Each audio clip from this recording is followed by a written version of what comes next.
In this urban field, a festival atmosphere, as farmers gather in tractors and trucks from near and far. Some of them tired from the overnight travel, others eager to express their frustration. Ab Knops has worked as a dairy farmer in the southern Netherlands for decades, but he fears his family's tradition of farming may not survive for future generations. People are increasingly fed up because of all the laws and regulations, and maybe they're doing this on purpose, to make us quit farming.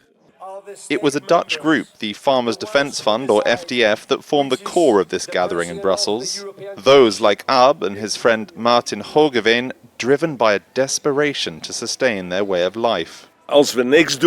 If we don't do anything, they'll walk all over us. We've been fanatical fighters for 5 years, and we're still seeing results with the FDF.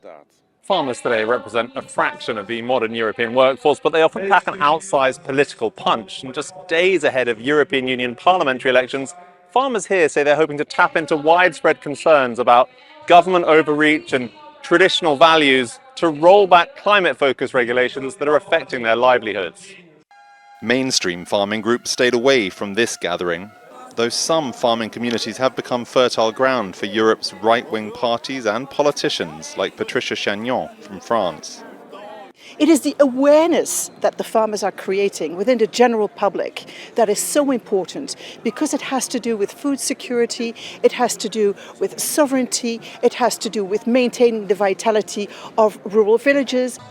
A perceived pressure from regulators matches wider price increases that the European public also feels, say some economists.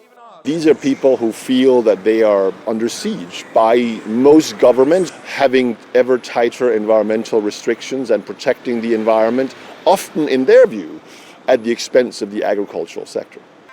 Many of the farmers here say the natural world is important, but their jobs should remain a political priority too.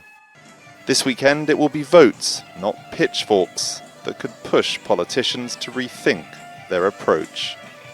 Villem, Marx, Al Jazeera, Brussels, Belgium. Make sure to subscribe to our channel to get the latest news from Al Jazeera.